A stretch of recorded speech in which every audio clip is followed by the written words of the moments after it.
Hello everyone, welcome to the class guys. कैसे हैं आप सभी।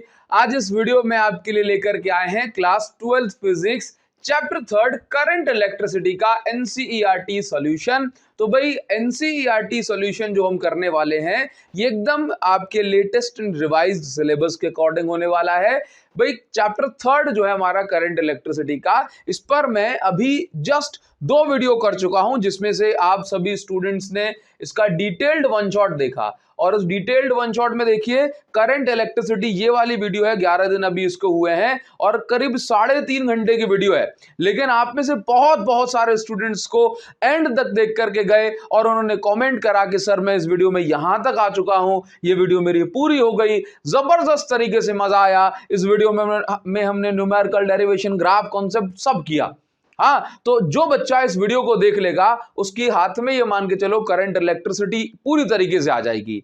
तो अगर आप इस वीडियो को देखना चाहते हैं तो आप YouTube पे सर्च कर सकते हैं current electricity one shot by Abhishek Sahu. ये वीडियो आपको मिल जाए तो आप इसको देख सकते हैं। इसके बाद हमने क्या करा, इसके बाद हमने आपको डिजिटल बोर्ड पे इसी चैप्टर करंट इलेक्ट्रिसिटी का एनसीईआरटी लाइन बाय लाइन, एक एक लाइन पूरे YouTube पर नहीं पढ़ा था कोई, ये हमने आपको पढ़ाया और आपने बढ़िया रिस्पांस दिया। एक टीचर का जो दिल है ना वो तभी खुश होता है जब उसका पढ़ाया हुआ बच्चों तक पहुंच पाता है।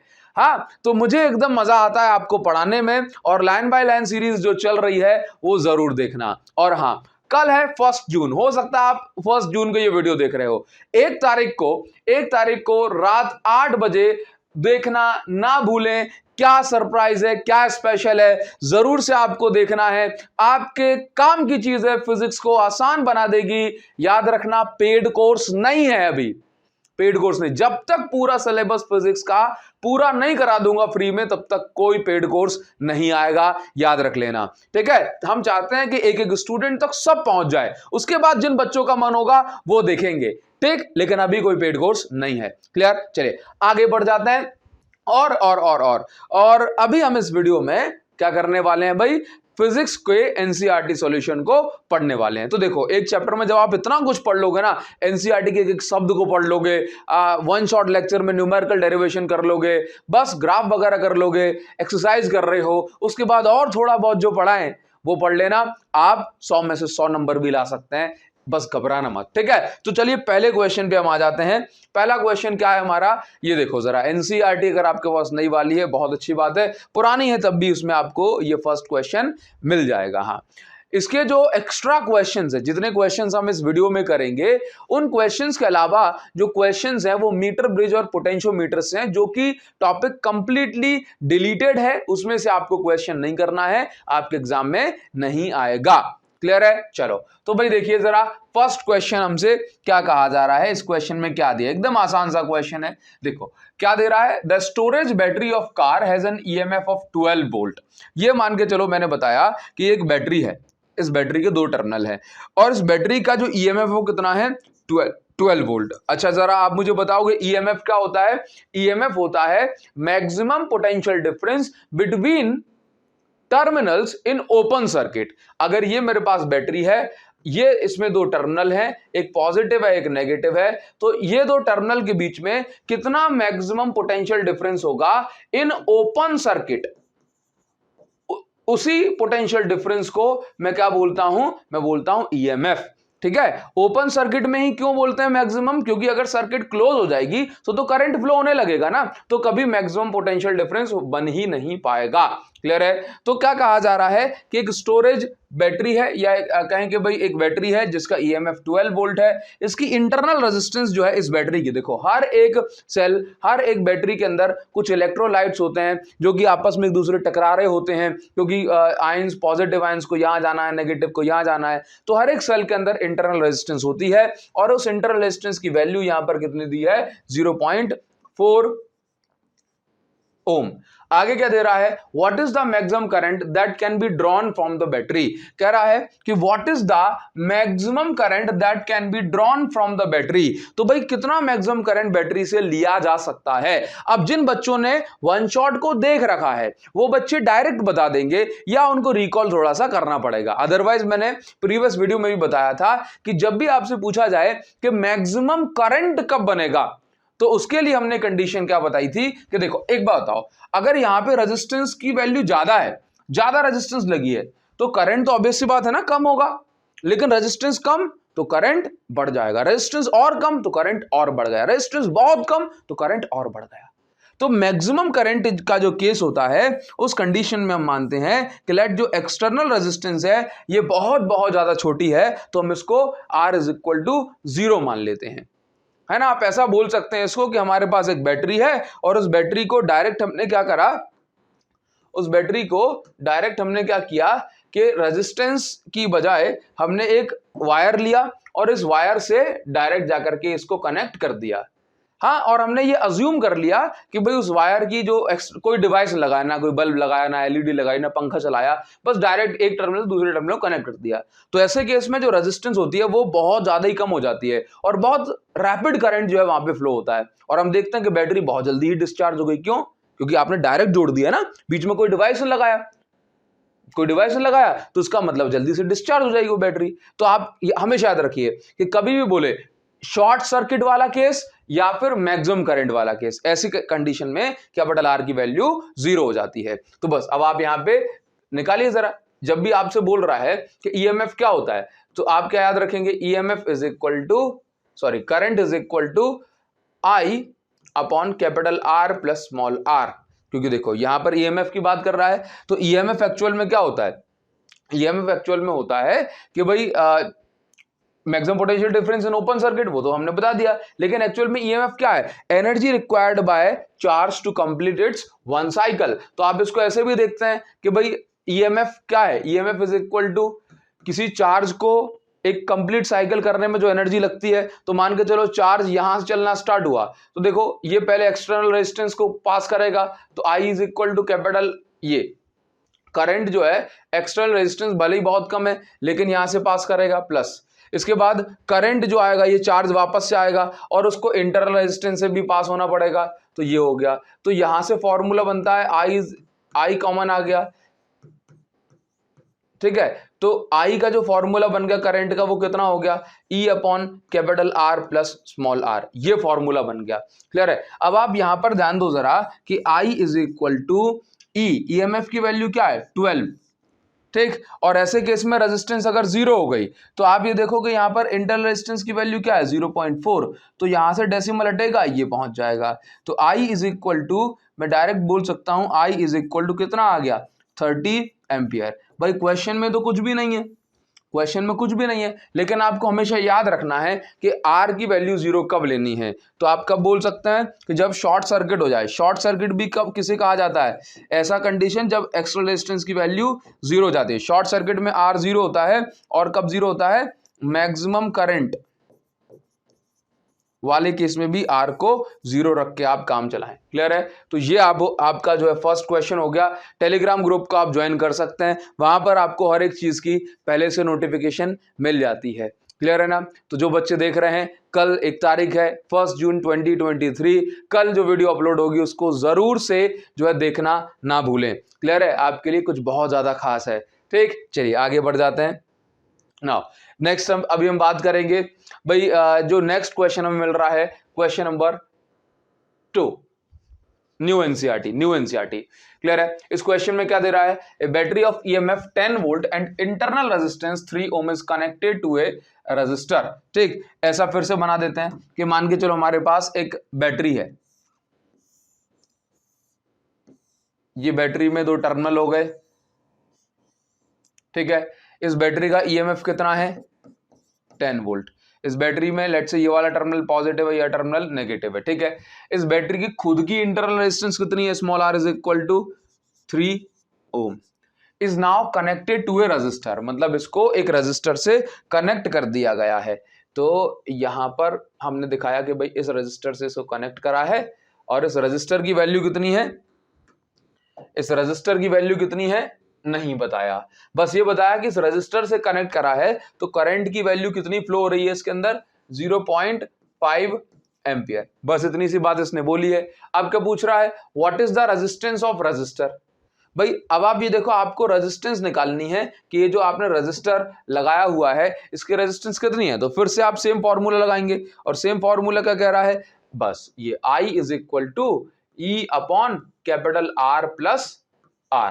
I की वैल्यू कितनी है 0.5 एम्पियर करंट यहाँ पे फ्लो हो रहा है, E की वैल्यू है 10 वोल्ट, कैपिटल R की वैल्यू हमें निकालनी है, R की वैल्यू कितनी है 3, ठीक है। तो बस अब आपको ये वैल्यू पुट करके यहां से R की वैल्यू निकाल लेनी है। अगर मैं यहाँ पे डेसिमल हटाऊं तो ये आ जाएगा अपॉन में 10, तो ये हो गया 1/2, ये हो गया मेरे पास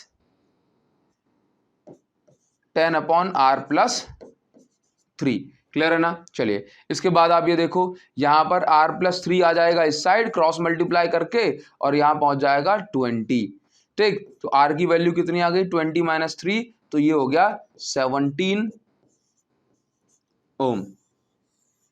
क्लियर है, ये हो गया 17 ओम। बताइए जरा क्या ये बात ठीक है। चलिए 17 ओम हो गया। नाउ नेक्स्ट से पूछ रहा है what is the terminal voltage of battery when circuit is closed. अब आपसे पूछ रहा है टर्मिनल वोल्टेज कितना है। देखो, तो जब मैं कहता हूं ना ईएमएफ की जब बात करता हूं, जैसे हमने प्रीवियस क्वेश्चन में देखा कि जब मैं ईएमएफ की बात करता हूं तो चार्ज का जो पाथ होता है वो कहां से कहां तक का कंसीडर करा जाता है। ईएमएफ का मतलब है the energy required by charge to complete its one cycle, जहां से स्टार्ट वापस वहीं पे आएगा तब जाकर के हम उसको ईएमएफ कंसीडर करते हैं उतनी एनर्जी को। जबकि टर्मिनल पोटेंशियल डिफरेंस क्या होता है, तो ईएमएफ की जब बात करता हूं ना तो बाहर वाली सर्किट और अंदर वाली circuit, external circuit plus internal circuit की जो रेजिस्टेंस होती है उसको अपन को कंसीडर करना पड़ता है ना, I इंटू आर। जबकि यहां पे क्या बोला टर्मिनल वोल्टेज, तो सिर्फ टर्मिनल टू टर्मिनल जो भी एनर्जी का कंजम्पशन हुआ है ना, उसकी हम बात कर रहे हैं। तो टर्मिनल वोल्टेज की जब बात करी जा रही है तो यहां पर हमें क्या देखना है, यहां पर हमें देखने को मिलेगा कि V is equal to, now terminal voltage V is equal to capital I into capital R, ठीक। तो देखो, तो टर्मिनल वोल्टेज जब होता है तो इस टर्मिनल से लेकर के इस टर्मिनल तक कितना करंट इंटू रेजिस्टेंस है उसी को आप बोलते हैं टर्मिनल वोल्टेज। तो करंट कितना फ्लो हो रहा है सर्किट में 0.5 एम्पियर और रेजिस्टेंस कितनी है इसकी 17 ओम। तो V इज इक्वल टू कितना हो गया 8.5 वोल्ट। तो ये हो गया सर इस ये वाले क्वेश्चन का आंसर, ठीक है। चलो मैं आपसे एक सवाल पूछता हूं, आप ये बताओ क्या आपने ये पढ़ा है, आप मुझे बताओ ईएमएफ बड़ा होता है कि टर्मिनल वोल्टेज। बताइए मुझे, ईएमएफ बड़ा है कि टर्मिनल वोल्टेज, बताओ जरा, आंसर करो, आंसर करो।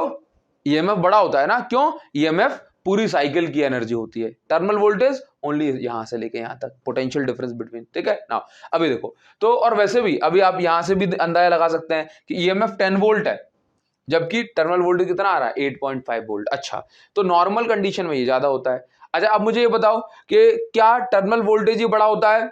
हाँ सर मैं जानता हूं, तो जवाब दो ना, हो सकता है ना, कब होता है, कब होता है बताओ जरा, कब होता है। हाँ, जब, बिल्कुल सही पकड़े हैं कि जब टर्मिनल वोल्टेज बड़ा कब होता है, जब हम सेल को रिचार्ज करते हैं। क्योंकि जब हम सेल को रिचार्ज करते हैं तो पहले जो चार्ज है वो कहां पहुंचता है, वो टर्मिनल पे पहुंचता है। सारी एनर्जी कहां होती है, पहले टर्मिनल पे, उसके बाद केमिकल के अंदर एनर्जी पहुंचती है ना। चलिए, तो इस तरीके से रिचार्जिंग के दौरान टर्मिनल वोल्टेज बड़ा होता है।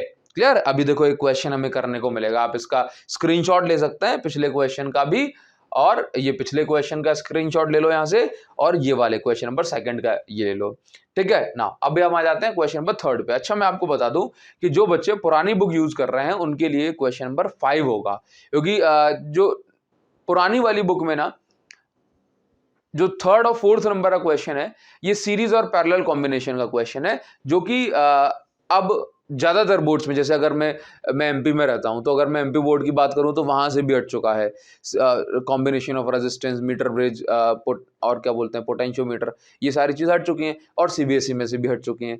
तो मैं थोड़ा सा यहाँ पर न्यू बुक लेकर के चलूंगा। एडिशनल एक्सरसाइज के इसमें जो क्वेश्चन है वो रेजिस्टेंस वही डिलीटेड सिलेबस से है, तो इसमें तो हमें एडिशनल एक्सरसाइज भी नहीं करनी क्योंकि उसमें से नहीं पूछा जाएगा। क्लियर है। चलिए, तो यहाँ पे आ जाते हैं हम क्वेश्चन नंबर 3। तो मैं इसको क्वेश्चन न्यू बुक के हिसाब से इसको हम क्वेश्चन नंबर 3 बोलेंगे। क्लियर है? चलिए, तो अभी देखो नेक्स्ट क्वेश्चन क्या मिल रहा है, एट रूम टेम्परेचर। भाई देखिए, जिन बच्चों ने वन शॉट पढ़ा होगा, जो अभी हमने 3.5 घंटे का वन शॉट अपलोड करा था, जिन बच्चों ने अच्छे से उसको देखा होगा वो बच्चे जानते हैं कि इस तरीके के मैंने 2-3 क्वेश्चन कराए थे और बढ़िया क्वेश्चन कराए थे कि इससे भी ये तो कुछ नहीं है, ये तो फॉर्मूला पुट करना आंसर आ जाएगा, लेकिन मैंने आपको और भी क्वेश्चंस कराए थे, इसमें बढ़िया आपने जो है चीजों को समझा, परखा और जो है चैप्टर को अपना मजबूत बनाया। तो इस क्वेश्चन को हम करते हैं, इसको हम ऑलरेडी वन शॉट में पढ़ चुके हैं। देखिए जरा, at room temperature 27 degree Celsius the resistance of heating element is 100 ohm। कह रहा है कि हमारे पास कोई एक हीटिंग एलिमेंट है, जैसे एक वायर, एक अलॉय का वायर हो सकता है, ठीक है, तो उसकी जो रेजिस्टेंस है लेट से T1 टेम्परेचर पे, T1 टेम्परेचर जो कि कितना है 27 डिग्री सेल्सियस, तो T1 टेम्परेचर पे इसकी जो रेजिस्टेंस है, जिसको मैं नाम दे देता हूं R1, वो कितनी है 100 ओम। नाउ आगे, what is the temperature of element if resistance is found to be 117 ohm. तो कह रहा है कि भाई उस एलिमेंट का टेम्परेचर कितना होगा यदि उसकी रेजिस्टेंस बढ़ के हो गई है 117 ओम। देखो आप सभी जानते हैं कि टेम्परेचर बढ़ता है तो रेजिस्टेंस भी बढ़ती है, तो यहां पर भी ऐसा ही हुआ, टेम्परेचर बढ़ गया तो रेजिस्टेंस भी बढ़ गई, लेकिन यहां पे टेम्परेचर कितना है ये हमें फाइंड आउट करना है। अच्छा, यहां पर हमें हेल्प क्या दी हुई है, given that temperature coefficient of material of resistor is इतना, तो अल्फा की वैल्यू जो दी गई है हीटिंग एलिमेंट की वो है 1.7 इंटू 10⁻⁻⁴ पर डिग्री सेल्सियस। पर डिग्री सेल्सियस मतलब डिग्री सेल्सियस इनवर्स, सेल्सियस में है तो केल्विन में आपको कन्वर्ट नहीं करना। जब इस तरीके का क्वेश्चन आता है, मतलब इसमें ऐसी कंडीशन है, तो आप सिर्फ क्या करेंगे, डायरेक्ट फॉर्मूला पुट करेंगे। ये टेम्परेचर कोएफिशिएंट ऑफ रेजिस्टेंस वाला क्वेश्चन है, तो उसमें आप सिंपल फॉर्मूला पुट करें, alpha is equal to, formula क्या होता है, del R upon original resistance into del T, तो R2 minus R1 upon R1 into del T, del T का मतलब होता है T2 माइनस T1, ये फॉर्मूला होता है। बस इस फॉर्मूले को आप यूज करेंगे और यहां से T2 की वैल्यू निकाल लेंगे, ठीक है। तो अल्फा की वैल्यू मैं आपको सॉल्व करके बता देता हूं, अल्फा की वैल्यू क्या है 1.7 इंटू 10⁻⁻⁴, क्योंकि बहुत सारे बच्चे होते हैं जो नहीं कर पाते ढंग से कैलकुलेशन, तो R2 माइनस R1, R2 की वैल्यू क्या है, R2 की वैल्यू है 117 माइनस 100, ठीक, अपॉन R1 की वैल्यू क्या है, R1 की वैल्यू पहले कितना था रेजिस्टेंस 100, उसके बाद टेम्परेचर में कितना चेंज आया T2 माइनस T1, तो T2 की वैल्यू मुझे नहीं पता, निकालनी है, T1 की वैल्यू मुझे पता है 27 डिग्री सेल्सियस, ये थी, ठीक है। अगर मैं इसका इंटू इससे कर देता हूं, 100 का इंटू इससे कर दिया तो 1.7 इंटू 10⁻⁻² बच रहा है, ठीक है, और T2 माइनस 27 यहां लिख दिया मैंने, इज इक्वल टू, ये कितना बच रहा है, ये बच रहा है 17 बच रहा है, ठीक है। इसके बाद मैं ऐसा बोल सकता हूं कि ये T2 माइनस T1 या T2 माइनस 27 इधर ही छोड़ा, ये इसके अपॉन में पहुंच जाएगा, तो 17 अपॉन 1.7 इंटू 10⁻⁻², ये चल रहा है, ठीक। मैं आपको बता रहा हूं किस तरीके से डिवाइड हम कर रहे हैं, किस तरीके से हम डिवाइड कर रहे हैं, ठीक है। हो सकता है एक आध स्टेप देखो करने को, मैं इसको डायरेक्ट यहां से कैंसिल करके एक बार में आंसर आ जाता, लेकिन जब मैं चीजों को सॉल्व कराता हूं बच्चों को, तो ये मैं ये मान के चलता हूं कि भाई को आखिरी बच्चा भी मुझे देख रहा है जिसको समझ में नहीं आ पा रही हूं चीजें, तो उसके लिए भी हम कैलकुलेशन कर पाए। क्लियर है? चलो, तो यहां पर ये पहुंच जाएगा इसके अपॉन में, ये हमने ये पहुंचा दिया। अब देखो यहां से डेसिमल हटाया, एक जीरो पहुंच गई, 17 से कैंसिल करा, 17 को तो 1 आ गया, 10⁻⁻² ऊपर गया, 10⁻+2 हो जाएगा, तो ये बन जाएगा, देखो कितना हो जाएगा, T2 minus 27 is equal to 10⁻+ ये 10⁻⁻² है, ऊपर जाके +2 हो जाएगा, और ऊपर ऑलरेडी 10 है, तो ये हो गया 10⁻+3। T2 minus 27 is equal to, इसको हम बोलते हैं 1000, बोलते हैं 1000, तो देखिए T2 इज इक्वल टू कितना हो गया 1027 डिग्री सेल्सियस, मतलब आप ये देखिए कितना टेम्परेचर हो गया 1027 डिग्री सेल्सियस पे इसकी रेजिस्टेंस 17 ओम बढ़ जाएगी, मतलब आप ये देखिए, सॉरी हाँ 17 नहीं 117 तक पहुंच जाएगी। चलिए बताइए जरा, क्या आपको ये बात क्लियर हो गई? क्या आपको ये डेरिवेटिव मतलब ये कैलकुलेशन वगैरह इसकी क्लियर हो गई? आप इसका स्क्रीनशॉट ले सकते हैं। देन हम आगे बढ़ जाते हैं, स्क्रीनशॉट ले लो इसका। अब भैया हम आ जाते हैं इसके नेक्स्ट क्वेश्चन पे, जो कि हमारा क्वेश्चन नंबर 4। ठीक है, अभी इस क्वेश्चन में देखो, ये एकदम ही जो है सिंपल सा क्वेश्चन है। क्या दिया हुआ है इसमें? A negligibly small current is passed through a wire of length 15 metre, uniform cross section 6.0 × 10⁻⁷ metre square. तो देखो यहां पर कहा जा रहा है कि आपके पास एक वायर है, आपके पास एक वायर है, और उस वायर की ये मान के चलो ये हमारे पास एक वायर है, और इस वायर की रेजिस्टेंस कितनी है? नहीं दी। यहाँ पे क्या पूछ रहा है? अच्छा ये रेजिस्टेंस मेजर टू बी 5 ओम। तो यहाँ पे क्या पूछ रहा है? रेजिस्टेंस इस वायर की है 5 ओम। ठीक, इस वायर की लेंथ कितनी है? लेंथ है 15 मीटर, और इस वायर का एरिया ऑफ क्रॉस सेक्शन जो दिया है that is 6 into 10⁻⁷ -7 metre square, -7 metre square. क्या निकालना है? What is the resistivity of material at temperature of experiment. Resistivity निकालना है और कुछ भी नहीं करना। तो आप सभी सारे बच्चे ये चीज समझते हैं कि रेजिस्टिविटी अगर मुझे निकालना है तो फॉर्मूला होता है रेजिस्टेंस R = ρL/A। तो यहां से रो का जो फॉर्मूला बनेगा दैट इज RA/L, ये फॉर्मूला होता है, हम सभी बच्चे जानते हैं। अच्छा ये बताओ मुझे, रेजिस्टिविटी किन फैक्टर पे डिपेंड करती है? किस पे डिपेंड करती है? ये मैं आपसे नॉर्मल पूछ रहा हूं। अच्छा ये बताओ, मेटल का ये जिन बच्चों ने वन शॉट देखी होगी उन बच्चों से मेरा सवाल है, और जिनने नहीं भी देखी लेकिन जिनको पता है वो मुझे जरूर से बताएं, अलॉय का टेम्परेचर कोएफिशिएंट ऑफ रेजिस्टेंस कैसा होता है? Positive, negative, zero. अलॉय का टेम्परेचर कोएफिशिएंट ऑफ रेजिस्टेंस कैसा होता है? पॉजिटिव, नेगेटिव या जीरो? बताओ जरा मुझे। इलेक्ट्रोलाइट का टेम्परेचर कोएफिशिएंट ऑफ रेजिस्टेंस कैसा होता है? पॉजिटिव, नेगेटिव या जीरो? अगर नहीं देखा है तो आप इस वीडियो को जरूर से देखो, इसमें सब कुछ क्लियर हो जाएगा। इस वीडियो के लिए आपको सर्च करना है बस chapter 3 class 12 physics one shot by Abhishek Sahu. Trust me, आप विश्वास माने या ना माने, लेकिन मैं आपको विश्वास दिलाता हूं कि ये कोई प्रमोशन नहीं है। बस मैं ये चाहता हूं कि आप बस अच्छे से पढ़ें चीजों को और अच्छे से समझे चीजों को। क्लियर है? तभी तो हम सारी चीजों पर हमारी जो पकड़ है वो मजबूत बन पाएगी। ठीक, तो आप इसका मुझे जवाब देंगे अगर आपको आता है तो, और नहीं आता तो सीखेंगे, लेक्चर देखेंगे अच्छे से। ठीक, चलिए तो अभी हम यहां पर इसको सॉल्व करते हैं। तो रेजिस्टिविटी की जो वैल्यू है ये क्या है? RA/L। तो R की वैल्यू हमारे पास कितनी है? 5। रेजिस्टिविटी निकालना है 5। 5A/L, 5A, A की वैल्यू कितनी है? 6 इंटू, तो 5 6 इंटू 10⁻⁷, और अपॉन में क्या है? L। L की जगह मैं लिखूंगा 15। तो आप यहां से देखें, ये अगर मैं इसको पूरा कैंसिल करता हूं तो 5 6 या 30 होता है, ऊपर 30 है नीचे 15 है, तो ये कैंसिल होगा।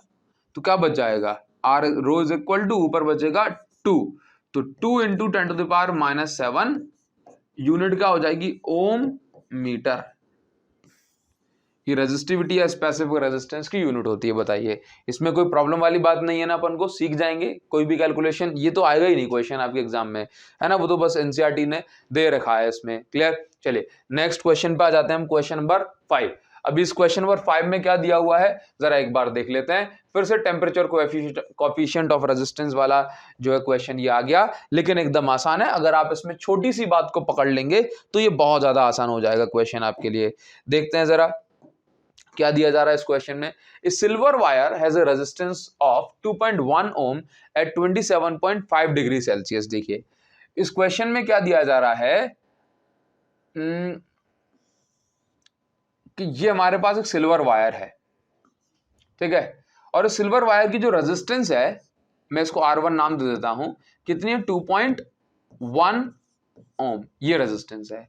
कितने डिग्री सेल्सियस पे? इसको मैं नाम देता हूं T1, और ये है 27.5 डिग्री सेल्सियस पे, 27.5 डिग्री सेल्सियस पे, ठीक है ना? उसके बाद कह रहा है कि रेजिस्टेंस 2.7 ओम हो जाती है, मतलब इतने 27.5 डिग्री सेल्सियस पर रेजिस्टेंस 2.1 है, तो क्या कह रहा है? रेजिस्टेंस कितनी हो जाती है? Resistance R2 is equal to, resistance बढ़ के अगर 2.7 हो गई तो टेम्परेचर उस समय कितना हो गया था? तो T2 टेम्परेचर हो गया था 100 ओम, मतलब 100 डिग्री सेल्सियस। 20 डिग्री सेल्सियस पे रेजिस्टेंस बढ़ के 2.7 ओम हो गई। तो यहाँ पे क्या पूछ रहा है, find the temperature coefficient of resistance. तो आपको यहाँ पे अल्फा निकालना है। फिर से आप जानते हैं कि फॉर्मूला कौन सा लगेगा, सेम फॉर्मूला यहाँ पे लगने वाला है। तो मैं यहाँ पर फॉर्मूला एग्जीक्यूट करूंगा, अल्फा की वैल्यू मुझे निकालनी है। तो अल्फा इज इक्वल टू वही R2 minus R1 upon original resistance R1 T2 minus T1, बस इसको हम पुट करेंगे।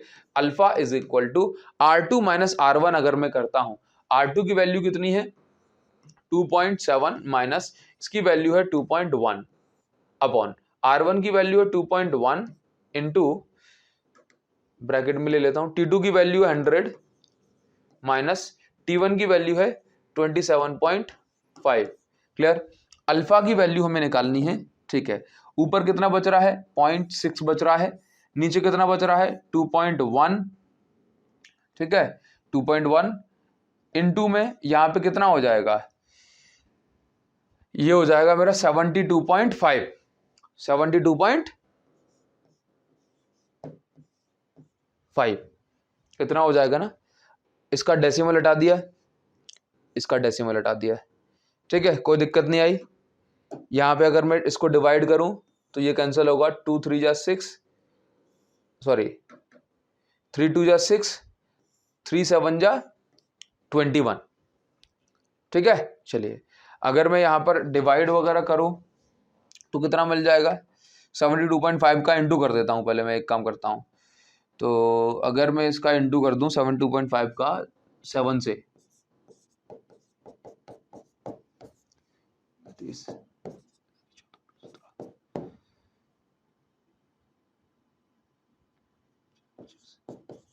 ठीक है, तो ये कितना हो जाएगा 507.5। एक बार और कर लेते हैं, 5 7 35, 5 आया, 3 कैरी आई, 7 14 और 3 17, ठीक है, 7 ठीक है 50, 507.5 ये कितना आ गया। तो अल्फा की वैल्यू जो बन रही है यहां से वो कितनी बन रही है, ये 2/507.5 क्लियर है, ये वैल्यू बन रही है। इसके बाद अगर मैं इसको फर्दर सॉल्व करता हूं तो मुझे क्या मिलेगा, यहां पर मैं डिवाइड कर दूं अगर, तो ये है 2 और ये है 507.5, तो मैं इसको ओनली 507 कंसीडर कर लेता हूं। एक बार को डेसिमल लगाया, एक जीरो बढ़ गई, अभी भी छोटा है, एक डेसिमल और लगाया, सॉरी एक जीरो और बढ़ गई, ये एक जीरो और बढ़ाया, तो हाँ ठीक है, क्या भूल के थोड़ा सा, 1 मिनट रुकेंगे। ये 2 से डिवाइड कर रहे हैं, डेसिमल लगाया, एक जीरो बढ़ गई, फिर एक जीरो लगाया, एक जीरो और बढ़ गई, फिर एक जीरो लगाया, एक जीरो और बढ़ गई, ठीक है, अभी ठीक है।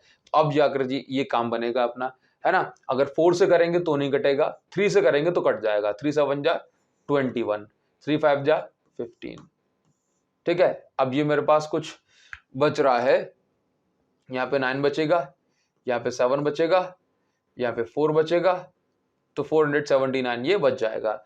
उसके बाद यहाँ पे 0 आ जाएगी, तो अप्रॉक्स अगर हम इसको कैंसिल करेंगे, अप्रॉक्स अगर मैं इसको कैंसिल करता हूं तो ये कितना हो जाएगा, 8 5 40, ठीक है 45, तो अप्रॉक्स, और 5 9 जा 45 होता है, तो अप्रॉक्स अगर आप इसको देखेंगे तो ये 0.0039, अगर आप डिवाइड भी करना चाहें तो 9 5 जा 45 होता है, 9 7 जा 63, है ना, तो यहाँ पे लिख जाएगा 63 और 9 5 जा 45, ये कुछ बचेगा, ठीक है। तो बताओ 0.0039 इस तरीके से डिवाइड करके आप आराम से निकालो। डिवाइड वाइड आपको करने आने चाहिए छोटे छोटे, हालांकि सारे बच्चे कर लेते हैं लेकिन कैलकुलेटर का ज्यादा इस्तेमाल करते हैं, तो कम कर दो।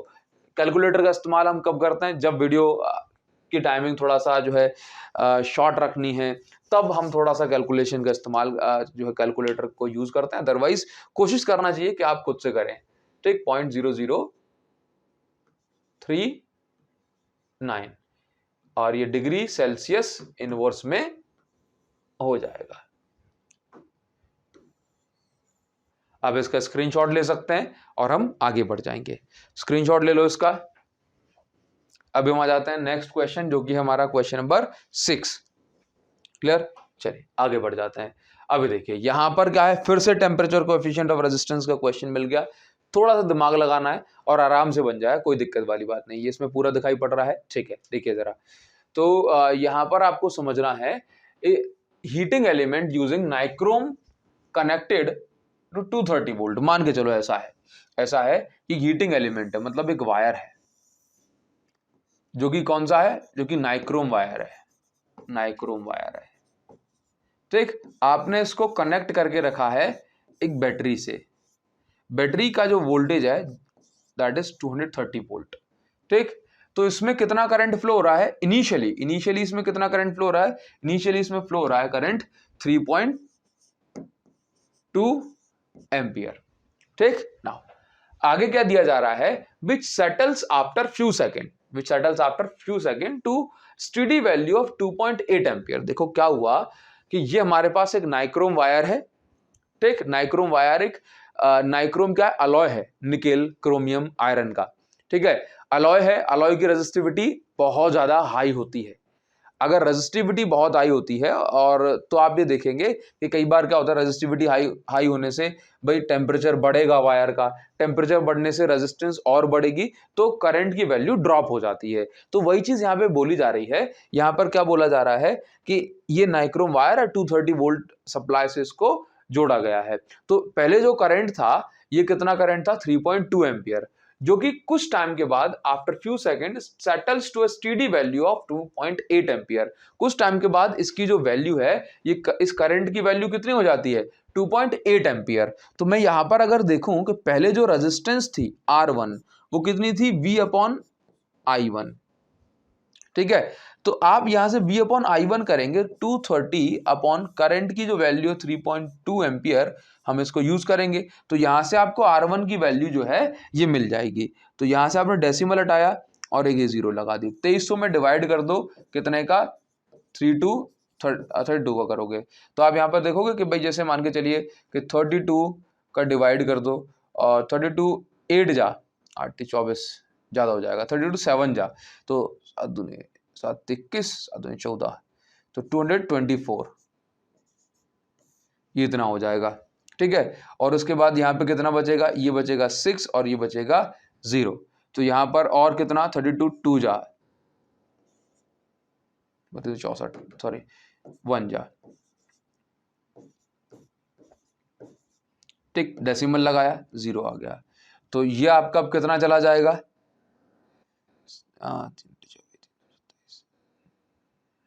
तो ये अप्रॉक्स 8 टाइम जाएगा, तो 71.8 ये कितना आ गया, तो R1 की जो वैल्यू आ गई ये कितनी हो गई, 71.8 ओम। इसी तरीके से आप ये निकालोगे कि करंट क्योंकि सेटल हो गया ना कुछ टाइम के बाद, तो करंट की वैल्यू कितनी हो गई होगी, तो ये हमें पता है R इज इक्वल टू, दूसरे कलर का इस्तेमाल हम करेंगे।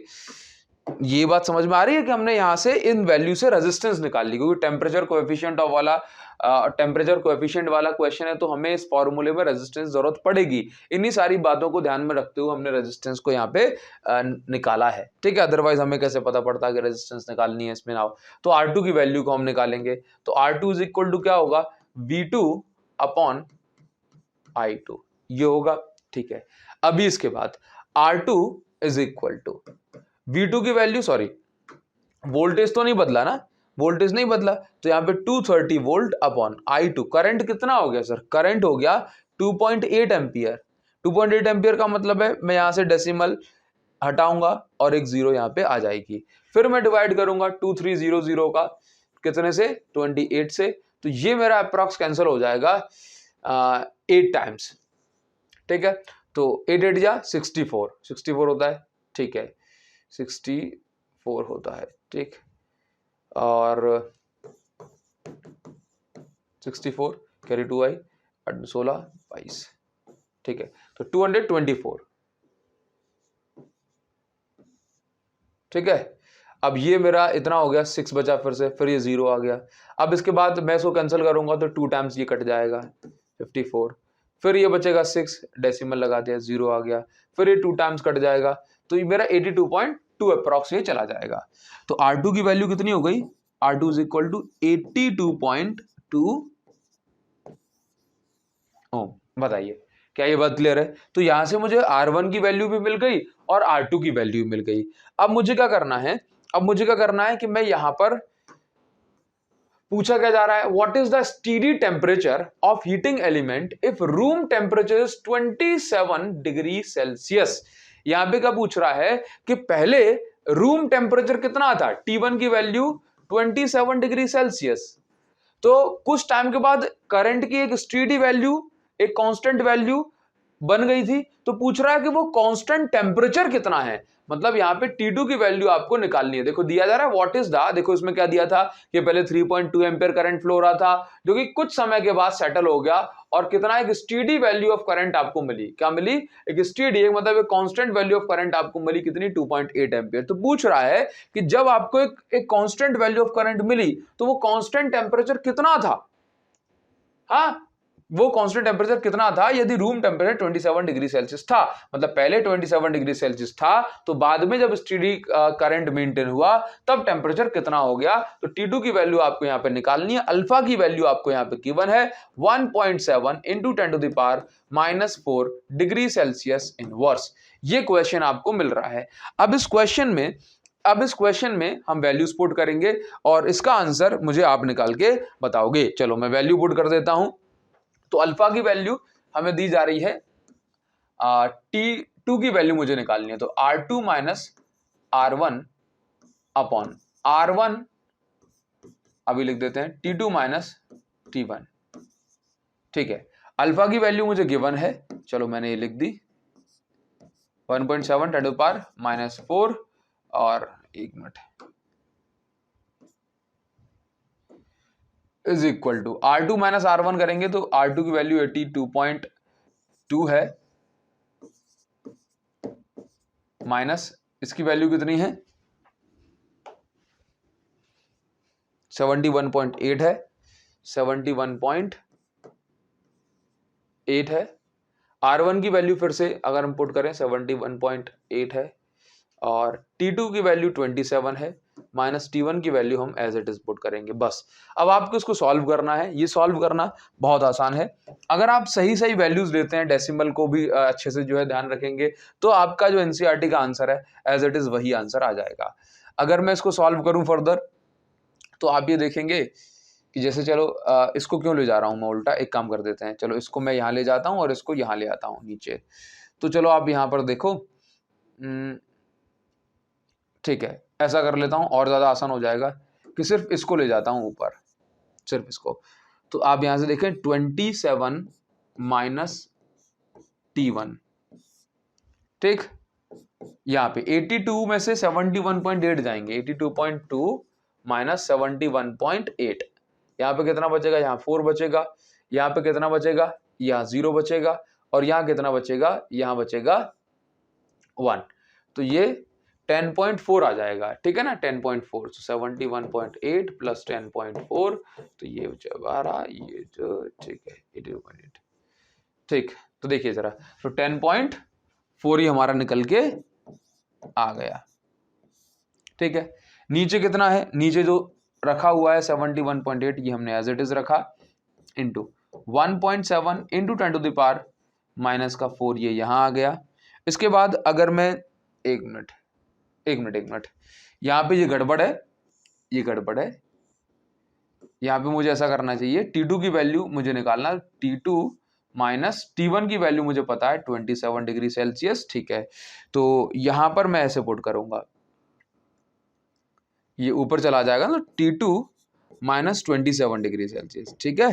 तो T2 इज इक्वल टू 10 अच्छा ये डेसिमल हटेगा तो ये डेसिमल भी हट जाएगा, तो ये ऊपर यहाँ पे 104 है, इंटू में ये 10⁴ हो गया, अपॉन में 718 इंटू 1.7 और प्लस में लगा दिया 27।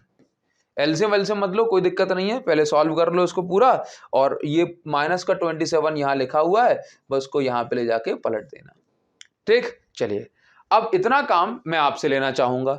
देखो मैं आपको जैसे सॉल्व कराना चाहूं, बता दूं कैसे सॉल्व करोगे। तो T2 माइनस, आप आराम से इसको सॉल्व कर सकते हैं, ये T2 माइनस 27 यहाँ लिखा है, कैसे डिवाइड करोगे, बहुत आसान है, 718 का इंटू 1.7 से कर दो और उसके बाद इसको कैंसिल कर देना, ठीक है, डिवाइड करके। तो आपको मुझे बताना है कि T2 की वैल्यू कितनी आई, इसका वेट मैं आपसे करूंगा कमेंट सेक्शन में कि आप इसका आंसर मुझे जरूर बताएंगे। ठीक है, आप इसका आंसर मुझे जरूर से बताएंगे। और अगर किसी भी गधे बच्चे ने अगर मुझे ये मैसेज करा कमेंट में कि सर पूरा क्यों नहीं कराते हो, तो ध्यान रखना आप ये छोटी कैलकुलेशन तो कर ही सकते हो यार। हाँ, मतलब मैंने आपको ये बता रहा हूं ना कि आराम आराम से कैसे सॉल्व करा जाता है। तो ये इसका आंसर मुझे आपसे कमेंट सेक्शन में चाहिए, जैसे हमारे सभी रेगुलर बच्चे हर वीडियो में कमेंट सेक्शन में आंसर लिख करके जाते हैं, वैसे आप इस बार फिर से कमेंट सेक्शन में T2 टेम्परेचर का आंसर मुझे जरूर से लिख करके बताएंगे। क्लियर है ना? तभी तो होगा कि हाँ सर ने भी पढ़ाया, हमने भी पढ़ा और सर मजा आ रहा है अभी। हाँ, तो कमेंट सेक्शन में मुझे बताना कि कौन कौन सा बच्चा क्वेश्चन नंबर 7 पर अब पहुंच चुका है। क्लियर है? चलिए, तो ये हमारे पास कौन सा क्वेश्चन है, क्वेश्चन नंबर 7। लेकिन इसको करने से पहले इस क्वेश्चन में हमें ऐड करना पड़ेगा सर्किट डायग्राम। तो हम 1 मिनट के लिए यहाँ पे सर्किट डायग्राम ऐड कर लेते हैं क्योंकि इस क्वेश्चन में नहीं है, और फिर मिलते हैं आपसे ब्रेक के बाद। चलिए, तो देखिए यहाँ पे क्वेश्चन नंबर 3.7, ये हमने डायरेक्ट एनसीईआरटी का पेज ही यहाँ पे निकाल लिया है। तो अभी आपको इस क्वेश्चन में क्या फाइंड आउट करना है, find determine the current in each branch of network as shown in figure. इस फिगर में जो आप देख पा रहे हैं हर एक ब्रांच में आपको करंट फाइंड आउट करना है। देखो, इस क्वेश्चन में अगर मैं सीरीज और पैरेलल कॉम्बिनेशन पहचान लेता ना, तो फिर ये क्वेश्चन बहुत आसान हो जाता, करंट हम आसानी से इसमें बता सकते थे। ठीक है, अगर ये बैलेंस्ड व्हीटस्टोन ब्रिज होता तो ये क्वेश्चन बहुत आसान हो जाता। बैलेंस व्हीटस्टोन ब्रिज की कंडीशन क्या है कि भाई अगर मैं इन दोनों का रेशियो निकालूंगा तो फिर वो रेशियो इन दोनों के बराबर होना चाहिए। जैसे अगर मैं 10 बाय ये वाली रेजिस्टेंस अपॉन ये वाली रेजिस्टेंस करूं, तो इसका जो रेशियो है वो इसके बराबर होना चाहिए, लेकिन क्या ये बराबर हो रहा है? नहीं हो रहा। तो ये व्हीटस्टोन ब्रिज बैलेंस नहीं है, और अगर व्हीटस्टोन ब्रिज बैलेंस नहीं होता ना तो फिर किरचॉफ लॉ ही हमें लगाना पड़ता है रेजिस्टेंस वगैरह कैलकुलेट करने के लिए। चलिए, तो यहां पर मैंने मान लिया ये पॉइंट हो गया डी, ABCD। नाउ अब किरचॉफ का जो वोल्टेज लॉ जो हम यहाँ पे अप्लाई करने वाले हैं, मैं आपको एक बार फिर से बताता हूं जो मैंने आपको पिछले वीडियो में बताया था। देखो, किरचॉफ का वोल्टेज लॉ ये कहता है, जैसे उससे भी पहले आप ये समझो, कभी भी करंट के रास्ते में कोई भी रुकावट आती है, चाहे वो रजिस्टर हो या फिर इंडक्टर हो या फिर कैपेसिटर हो या किसी भी प्रकार की रुकावट जब करंट के रास्ते में आती है तो वहां पर पोटेंशियल चेंज होता है। पोटेंशियल चेंज होने का मतलब पोटेंशियल बढ़ भी सकता है और पोटेंशियल घट भी सकता है। ठीक है, तो पोटेंशियल बढ़ जाएगा तो प्लस और पोटेंशियल घट जाएगा तो माइनस साइन वहां पे कंसीडर करते हैं। ठीक है, तो किरचॉफ के सेकंड रूल ये कहता है, जैसे यहां से ए से लेके बी तक जा रहा हूं तो करंट के रास्ते में कुछ रुकावट आई तो यहां पर कुछ पोटेंशियल में चेंज आ गया होगा। फिर बी से लेके डी तक आऊंगा तो फिर से कुछ पोटेंशियल में चेंज आ गया होगा। फिर डी से लेके ए तक जाऊंगा तो फिर से कुछ पोटेंशियल में चेंज आ जाएगा, है ना? बढ़ रहा होगा तो प्लस साइन, घट रहा होगा तो माइनस साइन, या साइन कन्वेंशन जो अभी हम आपको बताएंगे।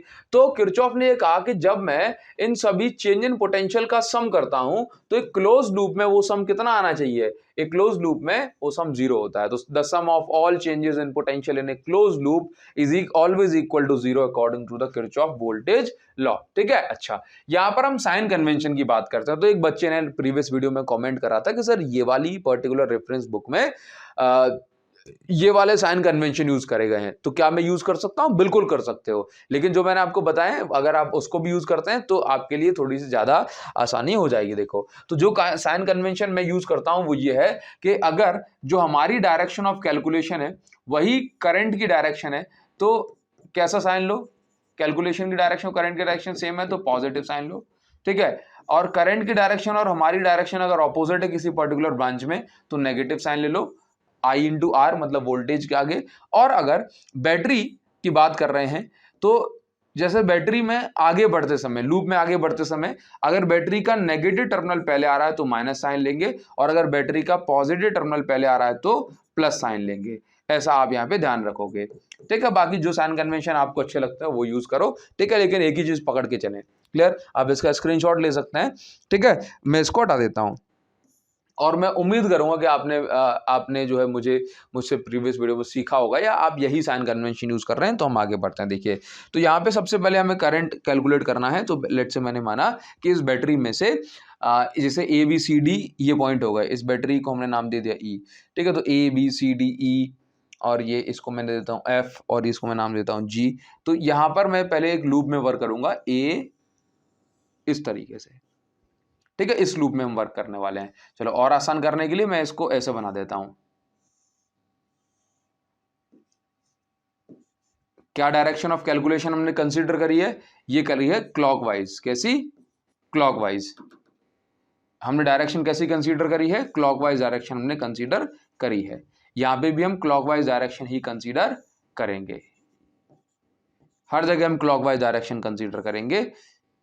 ठीक है, चलिए अभी देखो, मतलब हम क्लॉकवाइज डायरेक्शन में मूव करेंगे। यहां पर मैं आपको ये बताना चाह रहा हूं। तो करंट की अगर मैं बात कर रहा हूं तो करंट हमने ऐसे मान लिया कि लेट्स से इस बैटरी से करंट निकला, आई करंट निकला। ये आई करंट इस रेजिस्टेंस से आगे बढ़ा और यहाँ पे भी ये आई करंट फ्लो हो रहा है।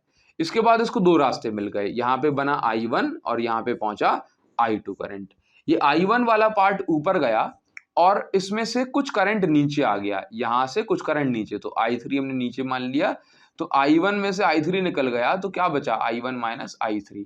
अब ये I3 देखो नीचे आ रहा है और मिलकर का, और यहां से I2 आ रहा है, तो इस जगह पे दोनों मिल जाएंगे, और मिल जाएंगे तो दोनों क्या कहलाएंगे? I2 plus I3।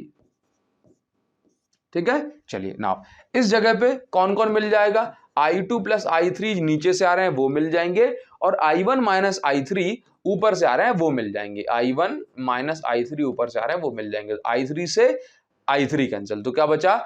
I2 plus I1, मतलब नीचे जितना करंट हमने जो भेजा था I1 प्लस I2, वही करंट यहां पर हमें रिसीव हो रहा है। तो I1 प्लस I2 को हम और क्या बोलते हैं? हम बोलते हैं I। ठीक है, चलिए क्या आप इस बात का ध्यान रखेंगे? नाउ तो देखो, ये हमारी डायरेक्शन ऑफ कैलकुलेशन वगैरह हमने ये क्लॉकवाइज कंसीडर कर ली यहाँ पे, और देखिए सारे काम अभी कर देते हैं। ठीक है, नाउ अभी सबसे पहले हम क्या करेंगे कि हम एक लूप कंसीडर कर लेंगे। तो मैं यहाँ पे लूप कंसीडर कर लेता हूं, भले ही मैं दिखाई ना दूं, लेकिन मेरी बात को आप बड़े ही ध्यान सुनना। इन लूप कौन से? ABDA लूप में हम वर्क करेंगे, ABDA लूप में हम वर्क कर रहे हैं। ठीक है, नाउ तो सबसे पहले हम ये देखेंगे कि हम कहां से कहां जा रहे हैं। हम जा रहे हैं A से लेके B तक। तो अगर मैं A to B जा रहा हूं तो इस ब्रांच में देखो, तो कैलकुलेशन देखो, A to B ब्रांच की मैं बात कर रहा हूं, तो इसमें करंट ऐसे है और मैं भी कैसे जा रहा हूं? A to B। देखो डायरेक्शन ऑफ कैलकुलेशन भी सेम। तो जब मेरी डायरेक्शन ऑफ कैलकुलेशन, जिस डायरेक्शन में मैं जा रहा हूं A to B, और करंट भी जा रहा है A to B, तो यहां पर मैं कैसा साइन ले लूं? मैं लूंगा पॉजिटिव साइन। तो प्लस प्लस प्लस किसमें? 10I1 current into resistance. Now आगे बढ़ते हैं, यहां आ गया। अब मैं जा रहा हूं B to D और करंट भी आ रहा है B to D, तो मैं प्लस का साइन लूंगा। तो प्लस, देखिए जरा, प्लस का ये कौन सी रेजिस्टेंस है? 5। कौन सी रेजिस्टेंस है? 5। और 5 में कितना करंट फ्लो? I3, तो प्लस का 5I3। ठीक है, अब मैं आ गया D पे आ गया। अब मैं जा रहा हूं कहां? D से लेके A तक, पूरा लूप पूरा करना है ना मुझे, है कि नहीं? तो मैं जा रहा हूं D से A तक, और करंट कैसे आ रहा है? करंट आ रहा है उल्टा। मैं जा रहा हूं D to A और करंट आ रहा है A to D, तो कैसा साइन आएगा? माइनस साइन आएगा। तो माइनस, देखो 5, रेजिस्टेंस 5 है और करंट कितना है? 5I2।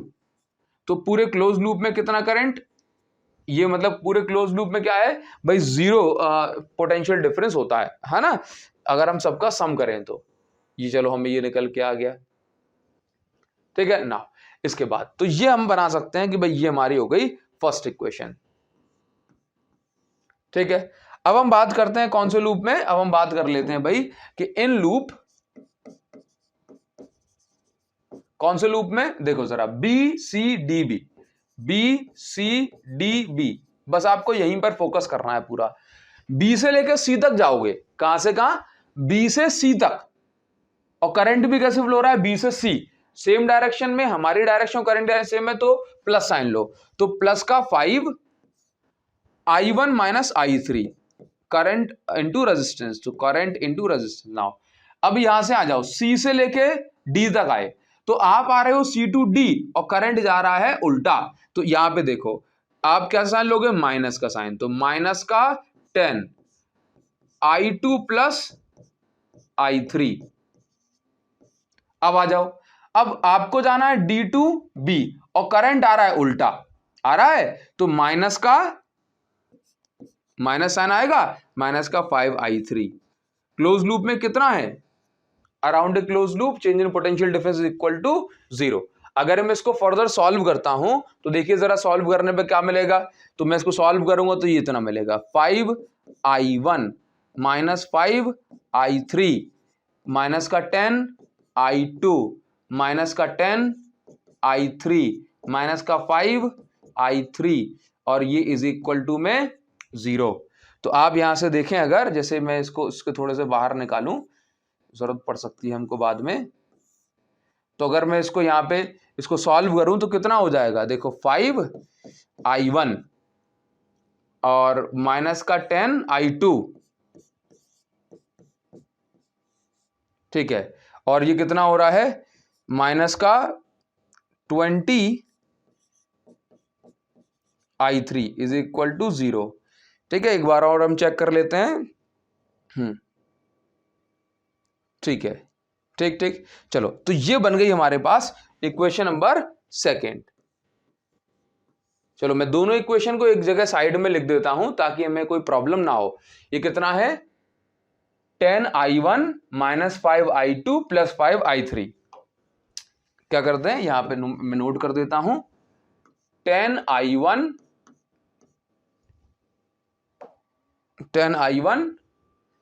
Minus 5i2, 10i1 minus 5i2 plus 5i3। ये हमारे पास एक इक्वेशन बनी है। चलिए दूसरी इक्वेशन देख लेते हैं क्या बनाई हमने। 5i1 है, ठीक है, एक मिनट, माइनस 10i2 है, माइनस 10i2 है और माइनस का 20i3 है, माइनस का 20i3 है। इसको हमने एक साइड लिख दिया, इज इक्वल टू में 0 है। चलिए अभी हम बना लेते हैं, एक लूप और रह गया हमारे पास जिसमें हम वर्क करेंगे। कौन से लूप में हम वर्क करेंगे, तो हम इस लूप में वर्क करेंगे। कहां से, ADCFG, इन लूप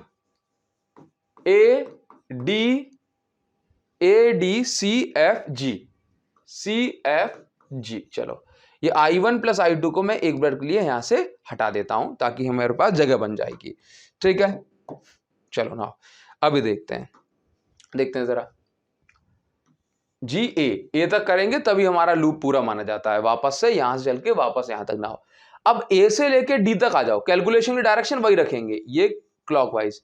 अब ए टू डी आ जाओ, ए टू डी, तो हम जा रहे हैं ए से लेके डी तक और करंट भी आ रहा है ए से लेके डी तक। तो यहां पे क्या साइन लेना है, प्लस का साइन लेना, तो प्लस का 5i2। ठीक है, नाउ इसके बाद डी से लेके सी तक आ जाओ, तो हमें भी जाना है ऐसे, करंट भी जा रहा है ऐसे, तो प्लस का 10i2, अगर मैं यहीं पे इंटू कर दूं तो कितना हो, चलो ठीक है बढ़ा देते हैं i3। ठीक है, इसके बाद देखो यहां से यहां तक। अब C2F में तो कुछ है नहीं बीच में रास्ते में, तो कुछ नहीं लिखना। अब आगे बढ़ते समय बैटरी का नेगेटिव टर्मिनल यहां पे आ गया तो मैं लिखूंगा माइनस का 10। अगर आगे बढ़ते समय बैटरी का प्लस टर्मिनल आता तो मैं प्लस का 10 ले लेता। नाउ अब और आगे बढ़ गए तो ये 10 ओम की, देखो हम जा रहे हैं F2G और करंट भी जा रहा है ऐसे ही, तो हम यहां पे कैसे साइन लेंगे, प्लस साइन लेंगे, प्लस। तो देखो 10, इस 10 में कितना करंट फ्लो रहा है, आई करंट हमने निकाला था, और आई किसके बराबर है, i1 प्लस i2, जो मैंने अभी यहां से इरेज कर दिया। तो i1 plus i2 is equal to 0। Now अगर मैं इसको थोड़ा ठीक ठाक कर दूं तो ये 5i2 plus 10i2 plus 10i3, और अगर मैं इसको देखूं, इसको मैं इक्वल टू को साइड भेज दूंगा, तो प्लस का 10i1 प्लस का 10i2 और ये वाला 10 माइनस का इक्वल टू के साथ आएगा तो ये प्लस का 10 बन जाएगा।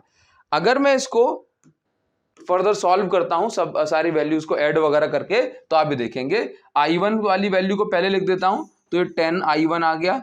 ठीक है, i2 वाली वैल्यू कितनी है, 5i2, ये तो ये आपका प्लस का 25i2 हो गया। ठीक है, और i3 वाली वैल्यू कितनी है, ये हो गया प्लस का 10i3 इज इक्वल टू में क्या है, 10। तो इसी वैल्यू को अगर मैं थर्ड इक्वेशन बना रहा हूं तो इस थर्ड इक्वेशन को मैं क्या पुट कर देता हूं उस side, 10i1 plus 25i2 plus 10i3।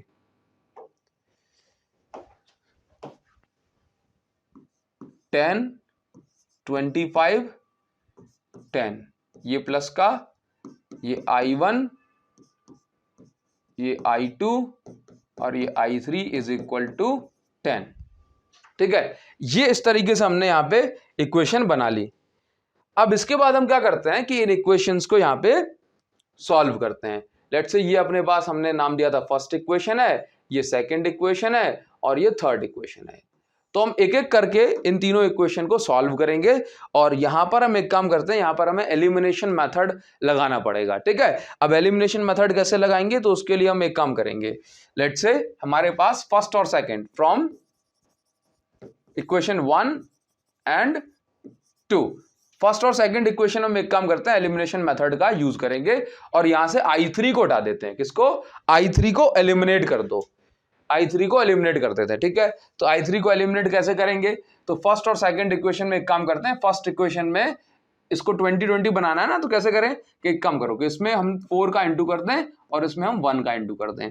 ठीक है, तो इक्वेशन नंबर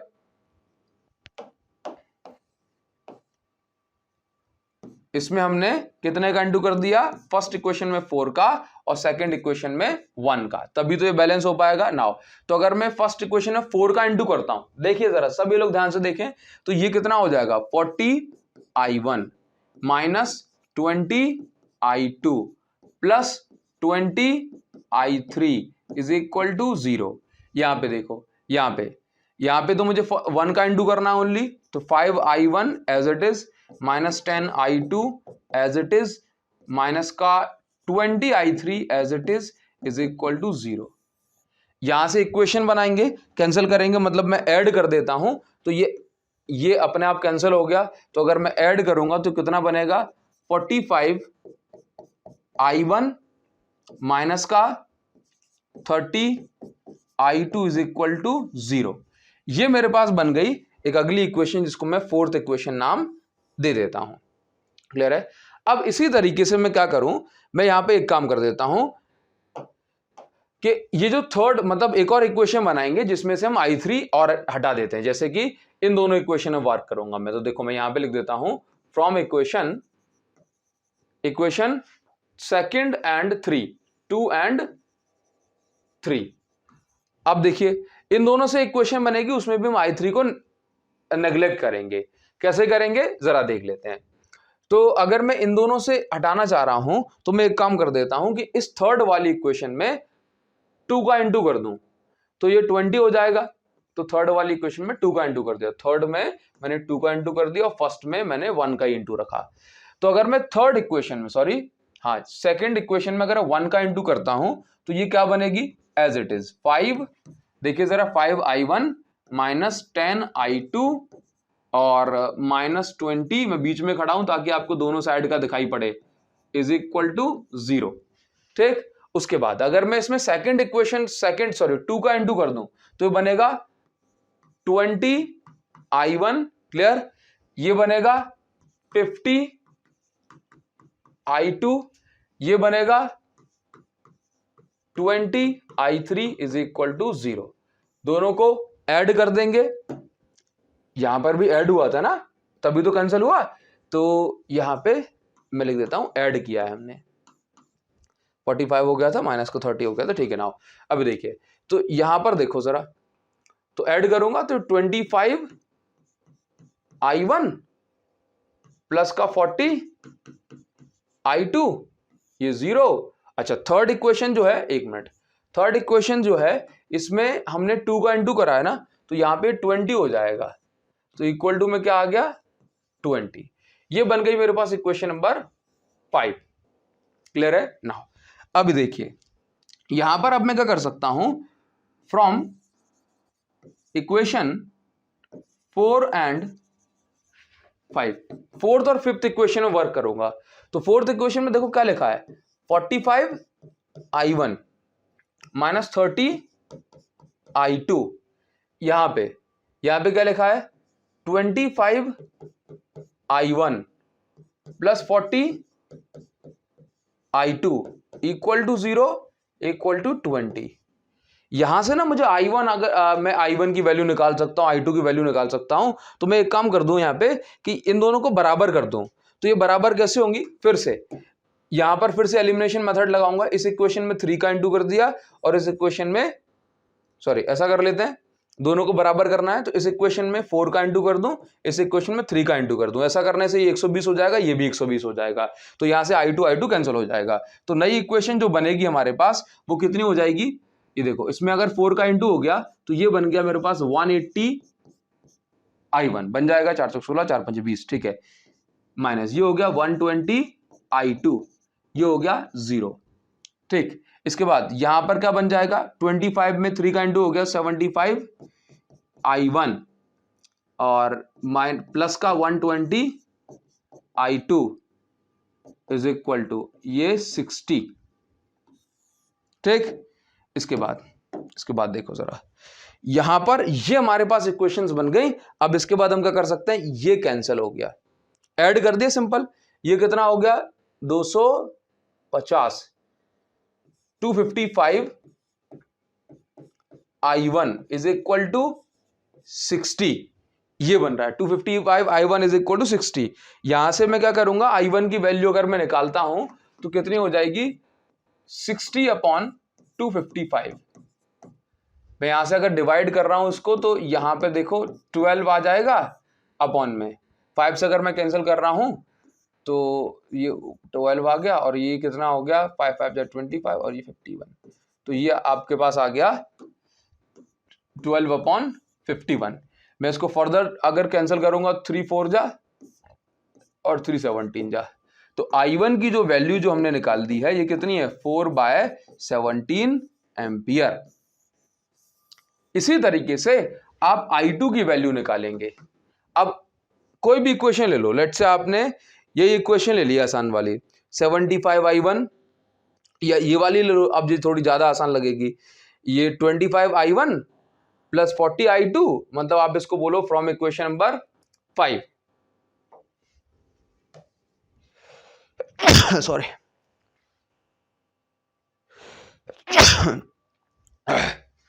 देखिए जरा, तो अभी आप यहां पे लिख सकते हैं फ्रॉम इक्वेशन 5। तो 5th नंबर की इक्वेशन से अगर आप ये देखते हैं तो आपको यहां पे मिल जाएगा 25 I1 plus 40 I2, 25 I1 plus 40 I2 sorry is equal to 20, is equal to 20। तो आप यहाँ पे कुछ भी ना करें, अच्छा ये इसके इक्वल टू 20 लिखा है, ज्यादा आसान हो जाएगा अगर आप जीरो वाली इक्वेशन ले लो तो मैं ये वाली इक्वेशन लेता हूं 4th वाली, 45 I1 minus 30 I2, 45 I1 minus 30 I2 is equal to 0। तो 45 I1 की वैल्यू आ गई 4/17 minus 30 I2 is equal to 0। तो यहां पर अगर मैं इसको देखता हूं तो ये 180 divide by 17 is equal to 30 I2, यहां से कैंसिल करूंगा ये 6 बचेगा, तो 6/17 और ये I2 की वैल्यू आ गई। इसी तरीके से आप देखो, अब मैंने क्या कर दिया कि इस इक्वेशन में अब मैंने आपको I1 की वैल्यू निकाल के बताई, I2 की वैल्यू निकाल के बताई। अब आपका काम क्या बचता है, आपका होमवर्क क्या बचता है, जरा मुझे बताओ जरा कि आप मुझे देखो, आपको पता पड़ गया कि I1 की वैल्यू निकाल दी तो I1 में कितना करंट फ्लो है, I2 की वैल्यू मैंने निकाल दी तो आपको पता पड़ गया इसमें कितना करंट फ्लो है, ठीक है। इस सर्किट में कितना करंट फ्लो हो रहा है I1 प्लस I2, तो इसमें आपको करंट पता पड़ गया, ठीक है। अब आपको I3 करंट निकाल लिया आपने तो आपको ब्रांच BC में करंट पता पड़ जाएगा। तो सिमिलरली अगर आप I3 करंट निकालना चाहते हैं तो उसके लिए आप किसी भी इक्वेशन में इसमें वैल्यू पुट कर दो, जैसे कि फर्स्ट इक्वेशन में ही कर दी अगर मैंने, मान के चलो तो 10 I1 minus 5 I2 plus 5 I3, 10 I1 minus 5 I2 plus 5 I3 is equal to 0। क्या यही इक्वेशन है, एक बार रीचेक कर लेते हैं, ठीक है। तो 10 I1 की जगह 4/17 माइनस 5 I2 की जगह 6/17 plus 5 I3 is equal to 0। तो यहां पर कितना हो जाएगा 40/17 minus 30/17 plus 5i3 is equal to 0। तो यहां पर चलो मैं एक काम और कर देता हूं, यहां पर इसको इस साइड ले जाके माइनस का 5i3 लिख देता हूं। तो ये 10/17 थोड़ा ज्यादा आसान हो जाएगा ना ऐसे। 10/17 इज इक्वल टू माइनस का 5i3। ठीक, तो यहां पर अगर मैं ये माइनस का, 1 मिनट एक बार इसको रीचेक करेंगे। 10i1 minus 5i2 plus 5i3 minus 5i2 plus 5i3। तो 10i1 की वैल्यू हमने पुट करी, इसकी वैल्यू हमने पुट करी, ठीक है। तो आएगा तो उतना ही 10/17। 1 मिनट चलो देख लेते हैं। प्लस 5 और ये i3 is equal to 0। Now देख लेते हैं। तो यहां पर कितना हो गया, यहां पर हो गया मेरे पास, एलसीएम ले लेता हूं अगर मैं, तो ये हो जाएगा मेरा 40 और माइनस का 30, 17 एलसीएम आएगा, तो ये हो जाएगा प्लस का 17×85 85 i3 इज इक्वल टू 0। तो यहां से 10 plus 85 i3 is equal to 0 हो जाएगा। और उसके बाद यहां से कितना बचेगा, 85 i3 is equal to minus का 10। तो i3 इज इक्वल टू 10/85। मतलब यहां से अगर आप इसको कैंसिल करोगे भी तो माइनस का ही आएगा। ये कैसा आएगा, माइनस का आएगा। तो कितना हो गया, 5 2 जा 10 और 5 17 जा इतना, तो माइनस का 2/17 ही निकल के आ रहा है i3 की वैल्यू। बस इसके बाद आपको क्या करना है, i1 की जगह i1 की वैल्यू रखो, i2 की जगह i2 की वैल्यू रखो, और जिस ब्रांच में i3 करंट फ्लो हो रहा है उसकी जगह इतना करंट लिखो। माइनस का i3 आ रहा है, इसका मतलब करंट ऊपर की साइड फ्लो हो रहा होगा और डायरेक्शन दिखाई गई है इस साइड। ठीक है, मुझे उम्मीद है कि आपको समझ में ये जरूर आया होगा। क्लियर है। तो यहाँ पर आंसर कितना आ रहा है, माइनस का इतना 2/17। क्लियर। तो आप इसका स्क्रीनशॉट ले सकते हैं, मैं आपको यहाँ पर चेंज करके दिखा दे रहा हूं स्लाइड एक बार। चलिए, ये हमने इस तरीके से रूल अप्लाई करा। उसके बाद यहां पे हमने ऐसे ऐसे इक्वेशन बनाई और उसके बाद हमने ये कर लिया। चलिए नेक्स्ट क्वेश्चन पे हम आ जाते हैं। क्वेश्चन नंबर 8 है ये हमारी नई एनसीईआरटी के हिसाब से। चलिए ना, अभी देखिए इस क्वेश्चन में क्या दिया हुआ है, एकदम आसान सा क्वेश्चन है। Storage battery of EMF 8.0 volt and internal resistance 0.5 ohm is being charged by 120 volt DC supply using a series resistor of 15.5 ohm। देखो यहाँ पे क्या दिया जा रहा है कि एक स्टोरेज बैटरी है, ये फिर से मैं एक बैटरी बनाऊंगा जिसके 2 टर्मिनल हैं, ये टर्मिनल हो गए और ये मैंने बना दिया यहाँ पे। इसमें एक में मैं पॉजिटिव बना देता हूं, दूसरे पे नेगेटिव बना देता हूं। ठीक है, तो उस बैटरी का जो ईएमएफ है ये कितना है, 8.0 वोल्ट, मतलब 8 वोल्ट। इस बैटरी की जो इंटरनल रेजिस्टेंस है ये कितनी है, 0.5 ओम। नाउ, और ये बैटरी जो है ये चार्ज हो रही है कितने वोल्ट से, 120 वोल्ट से। ठीक है, ध्यान दो जरा, DC supply, this battery is being charge, ये बैटरी चार्ज हो रही है 120 वोल्ट की सप्लाई से। और जब ये बैटरी चार्ज हो रही है ना, तो यहां पर जो एक्सटर्नल रेजिस्टेंस यूज करी गई है, ये रेजिस्टेंस यूज करी गई है कितनी, 15.5 ओम की। चलो मैं आपको एक सही डायग्राम बना के यहाँ पे बताता हूं। Now, what is the terminal voltage of battery during charging, मतलब आपको बैटरी का टर्मिनल वोल्टेज पता करना है चार्जिंग के दौरान। चलो मैं इसको V' नाम देता हूं, तो आपको V निकालना है। ठीक, and what is the purpose of having series resistor in charging the circuit। वो कह रहा है ये जो एक्सटर्नल रेजिस्टेंस आपने लगाई है इसका क्या यूज है। तो पहले तो हमें डायग्राम करेक्ट करना होगा। तो चलो मैं ऐसे बोल देता हूं कि जो बैटरी मैंने यहाँ पे बनाई है ये मुझे ऐसे बनाने के बजाय मुझे कुछ और तरीके से यहाँ पे बनानी चाहिए। क्या, जैसे मैंने कहा ये मेरे पास एक बैटरी है, ये एक बैटरी है और इसका ईएमएफ है 8 वोल्ट, इसका ईएमएफ है 8 वोल्ट। इस बैटरी की इंटरनल रेजिस्टेंस जो कि हर एक बैटरी में होती है, इस बैटरी की इंटरनल रेजिस्टेंस है R इज इक्वल टू 0.5 ओम। ठीक, जब किसी बैटरी को चार्ज करा जाता है दोस्तों, जब किसी बैटरी को चार्ज करते हैं तो चार्ज कैसे करते हैं, प्लस को प्लस से जोड़ते हैं, माइनस को माइनस से जोड़ते हैं। ठीक है, तो मान के चलो कि हमारे पास एक बड़ी बैटरी है जिसका पोटेंशियल डिफरेंस 120 वोल्ट है। तो अगर हम इस तरह की बैटरी को यूज कर रहे हैं तो हमने क्या करा कि हमने ये बैटरी ली, ये थोड़ी मैंने खुद से बड़ी बता दी, ठीक है, और इसकी कोई बात नहीं हो रही है इंटररेस्टेंस, सिर्फ इसकी बात हो रही है कि इसके सीरीज में हमने क्या करा, इसके सीरीज में एक एक्सटर्नल रेजिस्टेंस जोड़ दी जिसकी वैल्यू है 15.5 ओम। अब देखो यहां पे देखना, इस बैटरी के प्लस से इस बैटरी का प्लस कनेक्ट हो गया, इसके माइनस से इसका माइनस कनेक्ट हो गया, मतलब ये बैटरी इस समय चार्ज हो रही है। देखो होता क्या है कि जिसके अंदर ज्यादा ताकत होती है ना वो अपने करंट को फ्लो करा देता है। तो अगर ये दोनों पॉजिटिवली चार्ज, ये दोनों पॉजिटिव से पॉजिटिव कनेक्ट है तो ये इस डायरेक्शन में करंट फ्लो कराना चाहेगा और ये इस डायरेक्शन में करंट फ्लो कराना चाहेगा। ठीक है, तो 120 वोल्ट करंट ज्यादा है ना, 120 वोल्ट की स्ट्रेंथ ज्यादा है ना, तो यहां पर जो चार्जिंग के दौरान जो करंट फ्लो होगा ना ये 120 वोल्ट के कारण नहीं फ्लो होगा, ये 120 माइनस 8 वोल्ट के कारण फ्लो। क्यों? क्योंकि ये दोनों के जो प्लस टर्मिनल एक दूसरे को रिपेल कर रहे हैं। ठीक है, तो अभी आप देखिए, तो इसमें क्या निकालना है, what is the terminal voltage. तो टर्मिनल वोल्टेज निकालना है ड्यूरिंग चार्जिंग। तो देखो ईएमएफ तो हमें पता है, तो ईएमएफ क्या होता है, हमने आपको बताया है कि ईएमएफ ज्यादा होता है, टर्मिनल वोल्टेज कम होता है।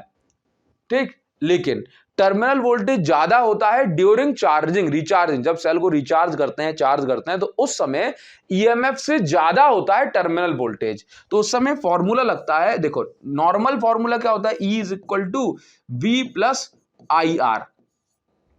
ठीक है, लेकिन ये जब करंट निकाला जा रहा है, करंट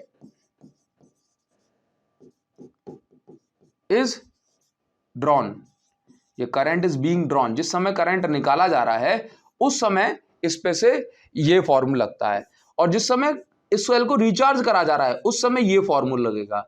मतलब ईएमएफ से I इंटू आर टाइम, मतलब I इंटू आर ज्यादा हो जाएगा टर्मिनल वोल्टेज। तो ये कौन सी कंडीशन है, रिचार्ज वाली कंडीशन। तो इस कंडीशन के लिए हमें क्या निकालना पड़ेगा, इस सेल में, मतलब इस सर्किट में कितना करंट फ्लो हो रहा है। क्लियर है, तो यहां पर मुझे करंट निकालना है। क्लियर नाउ, तो अभी देखो, तो यहां पर मैं क्या बोलूंगा, net potential difference of circuit कितना हो जाएगा। तो चलो मैं इसको V नाम दे देता हूं, तो V या मैं कहूं V dash is equal to कितना, 120 माइनस 8 वोल्ट। तो V dash is equal to 112 volt इसमें यूज होगा करंट फ्लो कराने के लिए। अगर मैं करंट निकालना चाह रहा हूं, करंट, ठीक है, तो करंट कितना हो जाएगा, पूरे 112 वोल्ट के कारण करंट फ्लो होगा और इस पूरी सर्किट में करंट फ्लो होगा। तो 112 volt divided by 15.5 potential difference upon resistance. Current का फॉर्मूला क्या होता है, पोटेंशियल डिफरेंस अपॉन रेजिस्टेंस, तो V अपॉन R। ठीक है, तो 15.5 ये इसकी रेजिस्टेंस प्लस 0.5 ओम। तो अगर मैं 15.5 प्लस 6.5 तो 16 हो जाएगा। 16 7 जा होता है, 16 7 जा होता है 112। तो यहां पर इस सर्किट में जो करंट फ्लो होगा ये 7 एम्पियर का करंट फ्लो होगा, और 7 एम्पियर का करंट फ्लो होगा। तो यहां से मैं निकाल सकता हूं potential during recharging of cell, recharging या चार्जिंग ऑफ सेल। क्लियर है, बात समझ में आ रही है। तो बस V is equal to E plus I R, V is equal to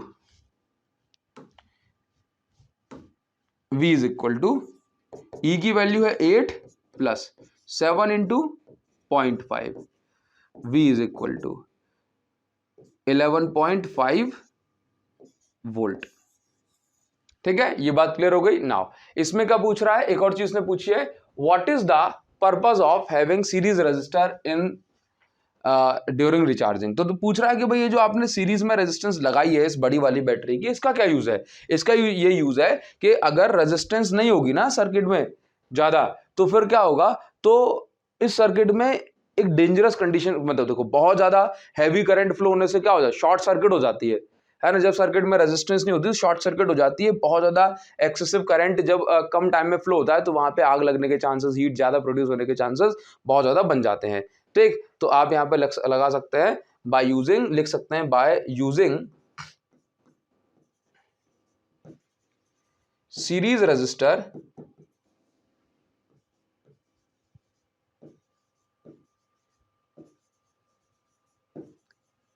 controlled current can be maintained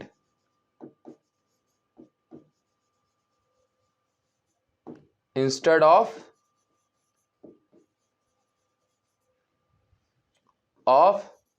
short circuit. Short circuit की बजाय हम क्या करते हैं, एक कंट्रोल करंट हमें मिल जाता है।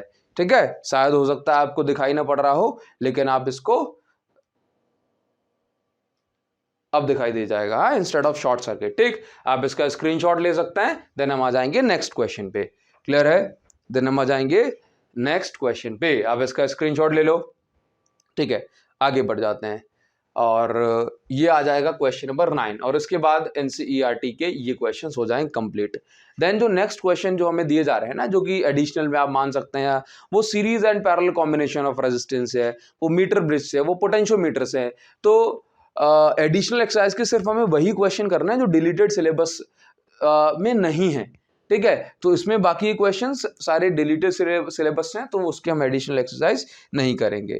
क्लियर है? चलिए, फिर भी कुछ आप कहना चाहते हैं तो कमेंट सेक्शन में आप जरूर से कह सकते हैं। आपकी बात जरूर सुनेंगे, सोचेंगे, समझेंगे उस पर।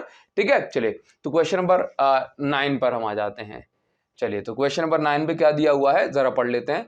The number density of free electrons in copper conductor estimated in example number 3.1, हमने वन शॉट में 3.1 एग्जाम्पल को करा था, इज 8.5 × 10⁻28 पर मीटर क्यूब। मतलब आप ऐसा बोलो कि एक हमारे पास एक कंडक्टर है, हमारे पास एक कॉपर का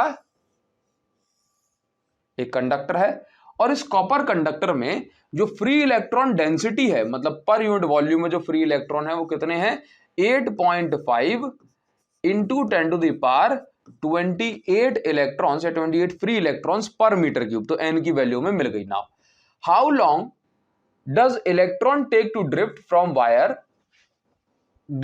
one end of wire 3 metre long to its other end. तो पूछ रहा है, जैसे मान के चलो कि अगर ये हमारे पास एक कॉर्नर पे कंडक्टर है, इस कंडक्टर ये हमारे पास कॉर्नर पे एक फ्री इलेक्ट्रॉन है या कहूं इलेक्ट्रॉन है, इस इलेक्ट्रॉन को ड्रिफ्ट करते हुए यहां से 3 मीटर लंबे कंडक्टर को पास करना। तो लेंथ की वैल्यू कितनी, 3 मीटर। क्लियर है? अभी आप यहां पर देखो तो पूछ रहा है कि ड्रिफ्ट करते हुए उसको जाना है। ठीक, तो उसको कितना टाइम लगेगा, how long does it take, कितना टाइम लगेगा। ठीक, इस इलेक्ट्रॉन को ड्रिफ्ट करते हुए अगर ये जा रहा है तो यहां से यहां तक खिसकने में कितना टाइम लगेगा। ठीक है, यहां पर एरिया क्या दिया जा रहा है, यहां पे एरिया क्या दिया है, एरिया दिया है कि भाई इस वायर का जो एरिया ऑफ क्रॉस सेक्शन है ये है 2 × 10⁻⁻6 मीटर स्क्वायर। ठीक है, नाउ अब देखिए यहां पर और क्या है, करंट और दिया हुआ है, कितना है, 3 एम्पियर।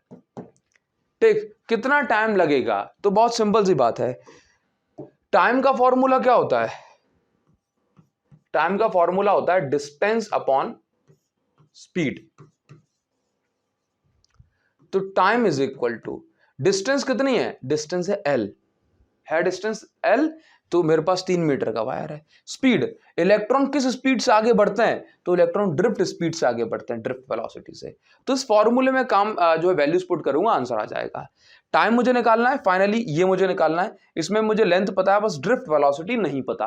तो उसके लिए मैं क्या करूंगा कि ड्रिफ्ट वेलोसिटी पहले निकालूंगा। फॉर्मूला होता है I =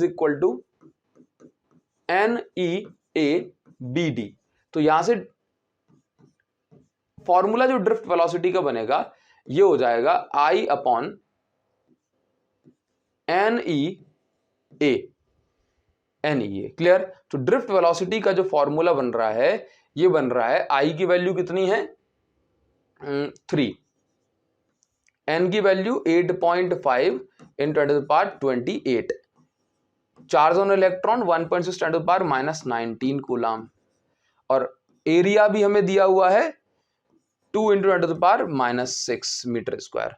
तो ड्रिफ्ट वेलोसिटी की जो वैल्यू आ जाएगी ये कितनी हो जाएगी, ड्रिफ्ट वेलोसिटी की जो वैल्यू आ रही है ये देखो जरा, क्या आपको कैमरे में पूरा दिख रहा है, ठीक है ना। तो 10⁻6, तो मैं इसको लिखता हूं 3 अपॉन 8.5 का इंटू 2 से कर दूंगा 17 आ जाएगा, 17 का इंटू 1.6 से करेंगे, ठीक है। 10⁻28 लिखा है, ठीक, इंटू 10⁻9 -25 हो जाएगा, ठीक। तो ये कितना बच रहा है, drift velocity Vd is equal to 3 upon 17 into 1.6, 17 into 1.6, 112, 16 में 16, 11, 27, 72 पॉइंट लगा 27.2, 27.2 इंटू 10⁻, माइनस का कितना बच रहा है, प्लस का 3 बच रहा है, प्लस का 3। तो ड्रिफ्ट वेलोसिटी की अगर मैं वैल्यू निकालना चाहूं तो कितनी हो जाएगी, 3 9 जा 9.06, तो 1, अब 10⁻, ऊपर 3 चला जाएगा, 10⁻−3 हो गया अपॉन 9। चलो मैं 9.06 से तो मैं इसको ओनली 9 कंसीडर कर लेता हूं। तो ये 1 लिखा है और ये कितना लिखा है 9, पॉइंट लगाया 0 आ गया 1। उसके बाद फिर से अगर मैं इसको कैंसिल करूंगा तो 1 और ये 0.11 इस तरीके से आ रहा है। तो ड्रिफ्ट वेलोसिटी की जो वैल्यू हो गई ये आ रही है 0.11 इंटू 10⁻3, ठीक है। अगर मैं इसको एक डिजिट बड़ा कर देता हूं 1.1, तो यहाँ पे एक डिजिट छोटा हो जाएगा 10⁻4 मीटर पर सेकेंड, ठीक। इस तरीके से हम चीजों को आसानी से सॉल्व कर पाते हैं। तो ड्रिफ्ट वेलोसिटी की वैल्यू मुझे इतनी मिल गई। अब मुझे कुछ भी नहीं करना, अब मुझे सिंपल ये फॉर्मूला जो मेरे पास है, time is equal to length upon drift velocity, तो बस इसी में मैं वैल्यू पुट करूंगा। तो time is equal to length की वैल्यू कितनी है 3 मीटर, ड्रिफ्ट वेलोसिटी की वैल्यू भी मुझे पता है, तो time is equal to 3 upon drift velocity की वैल्यू कितनी है 1.1 10⁻4 मीटर पर सेकेंड। ये मीटर है, ये मीटर पर सेकेंड, तो ऑब्वियस सी बात है आंसर मीटर सेकेंड में ही बचने वाला है, क्योंकि हमने सारी वैल्यूज किसमें ली है, SI सिस्टम में। 3 10⁻3 माइनस का 4 ऊपर चला जाएगा, इतना बचेगा, ये बचा है 1.1, डिवाइड कर दूंगा 1.1 से, जैसे इसको यहाँ पे 0 बच गया तो 30 डिवाइड बाय 11, 11 2 जा 22, 8 बचेगा, पॉइंट लगेगा, 0 आ जाएगा, 0.7 आ जाएगा, 77, फिर 3 बचेगा और यहाँ पर जो है एक 0 आ जाएगा, फिर हम 2 से इसका वो करेंगे तो कितना बचा 2.72 10⁻4 सेकेंड, ये हमारा हो गया। क्लियर है। तो इस तरीके से आप चाहें तो इसका स्क्रीनशॉट भी ले सकते हैं, ठीक है। आप इसका स्क्रीनशॉट ले लो, देन हम आ जाएंगे यहाँ पे, ठीक। तो ये हमारे पास ये इसका सॉल्यूशन हो गया। आप इसका स्क्रीनशॉट ले सकते हैं, इसका स्क्रीनशॉट ले लो, ठीक है। तो अभी इस वीडियो के लिए इतना ही। ये हमारा हो गया करंट इलेक्ट्रिसिटी की न्यू बुक के कंप्लीट एक्सरसाइज सॉल्यूशन। मिलेंगे आपसे नेक्स्ट वीडियो में, लेकिन हाँ, जो बच्चे बिल्कुल एंड तक टिके हुए हैं वो क्या करें, वो 1 जून मतलब कल, और जो बच्चे 1 जून को देख रहे हैं मतलब आज, और जो बच्चे देख चुके हैं वो इस वीडियो की डिस्क्रिप्शन में सेकंड लिंक को जरूर से एक बार चेक करें, उसमें आपको मिल जाएगा कि क्या होने वाला है 1 जून को, ठीक है। तो जरूर से देखें, फिजिक्स को आसान बनाएं। Thank you so much guys, thanks a lot, see you again in the next video, thank you.